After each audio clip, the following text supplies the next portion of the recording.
আসসালামু আলাইকুম রহমতুল্লাহি ওয়া বারাকাতুহু। সম্মানিত দিনী বইনগুলোরে আজকে কতটি প্রশ্ন আর উত্তর শেয়ার করব ইনশাআল্লাহ। আলহামদুলিল্লাহিল্লাযী হামদান কাসীরান তাইয়িবান মুবারাকান ফিহি আল্লাহুম্মা সাল্লি সাল্লিম আলা নাবিয়িনা মুহাম্মদ। মসজিদে নববীতে নামাজ আদায় করার সওয়াব অন্যান্য মসজিদের তুলনায় 1,00,000 গুণ বেশি। কোন ধরনের লোকের বাড়িঘর নবী সাল্লাল্লাহু আলাইহি ওয়াসাল্লাম আগুন দিয়ে জ্বালিয়ে দিতে চেয়েছেন? বিনা ওজরে যারা জামায়াতের নামাজে অনুপস্থিত থাকে। রাসূল সাল্লাল্লাহু আলাইহি ওয়াসাল্লাম বলেন, 4 রাকাত নামাজের জন্য আসমানের দরজা খুলে দেওয়া হয়। জোহরের পূর্বে 4 রাকাত নামাজ। কোন ধরনের নামাজ গৃহে আদায় করা বেশি সওয়াব পাওয়া যায়? সুন্নত ও নফল নামাজ। বিতর নামাজের হুকুম কি? সুন্নতে মুআক্কাদা। সর্বপ্রথম কোন মসজিদটি নির্মাণ করা হয়? মসজিদে হারাম, মক্কা। কোন স্থানে নামাজ পড়া নিষেধ? কবরস্থান বা মাজারে। পুরুষদের মসজিদে গিয়ে জামায়াতের সাথে নামাজ পড়ার হুকুম কি? ওয়াজিব। নারীদের মসজিদে গিয়ে জামায়াতের সাথে নামাজ পড়া জায়েজ আছে। নারীদের নামাজ পড়ার সর্বোত্তম স্থান কোথায়? নিজের গৃহে। মসজিদে প্রবেশ করার সময় কিভাবে প্রবেশ করবে? ডান পা আগে রাখবে এবং বের হওয়ার সময় বা পা আগে বের করবে। কোনো মুক্তাদি যদি ইচ্ছাকৃতভাবে ইমামের পূর্বে রুকু করে তবে নামাজ বাতিল হবে। কোনো মানুষ যদি নামাজ পড়তে ভুলে যায় তবে উহা কখন আদায় করবে? স্মরণ হওয়ার সাথে সাথে। কোন কাজটি নামাজের রুকন? সূরা ফাতিহা।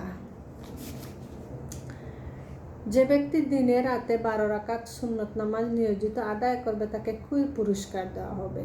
তার জন্য জান্নাতের একটি ঘর তৈরি করা হবে। কোন নামাজ আদায় করলে মানুষ আল্লাহর জিম্মাদারির মধ্যে এসে যায়? ফজরের নামাজ। কোন 2 রাকাত নামাজ একটি মকবুল হজ ও একটি উমরার সওয়াব পাওয়া যায়? ফজরের নামাজ পড়ে সে মুসল্লায় বসে সূর্য ওঠার পর 2 রাকাত নামাজ পড়লে।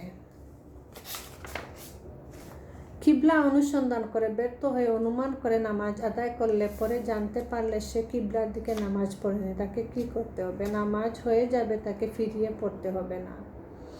মহিলাদের নামাজের 70 কতটুকু? মুখমণ্ডল এবং কবজি পর্যন্ত 2 হাত ব্যতীত সমস্ত শরীর আবৃত করা।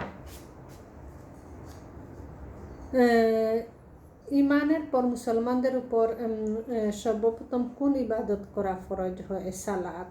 সালাত শব্দের অভিধানিক অর্থ কি? দোয়া।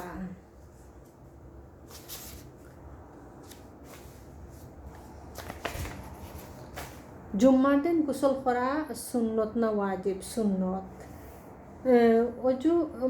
অজুর প্রান্তরে 2 হাত কবজি পর্যন্ত দৌত করা ওয়াজিব না সুন্নত? সুন্নত।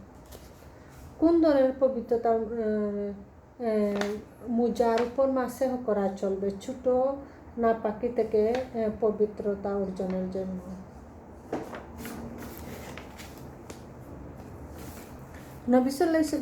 আমাদের প্রিয় নবী সাল্লাল্লাহু আলাইহি ওয়াসাল্লাম কখন জন্ম লাভ করেন? 9 রবিউল আউয়াল মর্মান্তরে 12 রবিউল আউয়াল সোমবার দিন 570 মর্মান্তরে 571 খ্রিস্টাব্দে হস্তি বছর। আমাদের নবী জন্ম লাভের পক্ষে তার লালন পালনের দায়িত্ব গ্রহণ করেন দাদা আবু মুতাল্লিব। কে রাসূল সাল্লাল্লাহু আলাইহি ওয়াসাল্লামের নাম মুহাম্মদ রাখেন? দাদা আব্দুল মুতাল্লিব। নবীজির কত বছর বয়সে তার পিতা মাতা ইন্তেকাল করেন? তার জন্মের পূর্বেই পিতা এবং তার বয়স যখন 6 বছর হলে মাতা ইন্তেকাল করেন।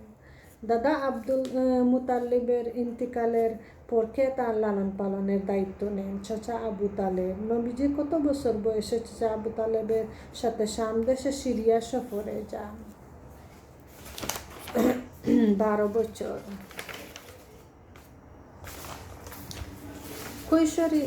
কৈশোরী নবীজি কি কাজ করতেন? অল্প বেতনে মক্কাবাসীদের ছাগল চড়ানোর কাজ করতেন। কৈশোরে নবী সাল্লাল্লাহু আলাইহি ওয়াসাল্লাম পিতৃদের সাথে একটি যুদ্ধে অংশ নেন। যুদ্ধটির নাম কি? হিলফুল ফুজ্জল কি? মক্কার সম্মানিত লোকেরা অত্যাচারীদের সাহায্য করার জন্য একটি চুক্তি সম্পাদন করে, তাকে হিলফুল ফুজ্জল বলা হয়। নবী সাল্লাল্লাহু আলাইহি ওয়াসাল্লাম পিতৃদের সাথে এই চুক্তিতে অংশগ্রহণ করেন। নবুয়াতের পর নবীজি একটি বিচক্ষণতাপূর্ণ ফায়সালা বিবরণ দেওয়া। তার বয়স যখন 35 বছর, সে সময় কাবা সংস্কারকরণ করা হয়। শেষে কে হাজরে আসওয়াদে স্থাপন করে সম্মানিত হবে এ নিয়ে মক্কার লোকেরা বিবাদে লিপ্ত হলে নবীজি তাদের মাঝে মীমাংসা করে দেন। একটি চাদরে পাথরটি রেখে সকলের গোত্রের প্রধানদের তার কিনারার দ্বারে নিয়ে যাওয়ার নির্দেশ দেন এবং তিনি নিজ হাতে পাথরটি স্থাপন করেন। এতে সবাই খুশি হয়।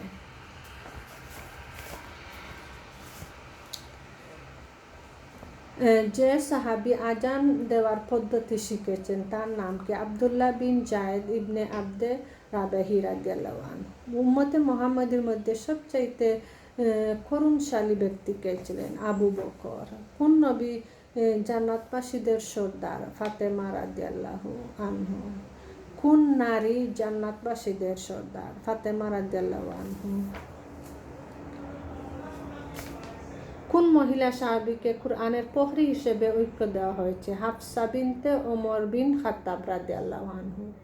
নামাজ হওয়ার পূর্ব শর্ত কি? পবিত্রতা। অজুর ফরজ কয়টি ও কি কি? 6টি। সমস্ত মুখমণ্ডল দৌত করা, কোনই পর্যন্ত দুহাত দৌত করা, মাথা মাসেও করা, টাকনু সহ দুপা দৌত করা, তারতিব ধারাবাহিকতা রক্ষা করা, এক অঙ্গ না শুকাতে অন্য অঙ্গ দৌত করা। অজুর শুরুতে কি বলতে হয়? বিসমিল্লাহ। রাসূল সাল্লাল্লাহু আলাইহি সাল্লাম বলেন, কিয়ামতের দিন আমার উম্মতের পরিচয় হচ্ছে তাদের কপাল ও পর্যদুক শুভ্র হবে, আলোকময় হবে। কি কারণে তা হবে? অজুর কারণে। কোন সময় দুহাত কবজি পর্যন্ত দৌত করা ওয়াজিব? নিদ্রা থেকে উঠে পানির পাত্রে প্রবেশ করানোর আগে। জাযাকুমুল্লাহু খাইরান।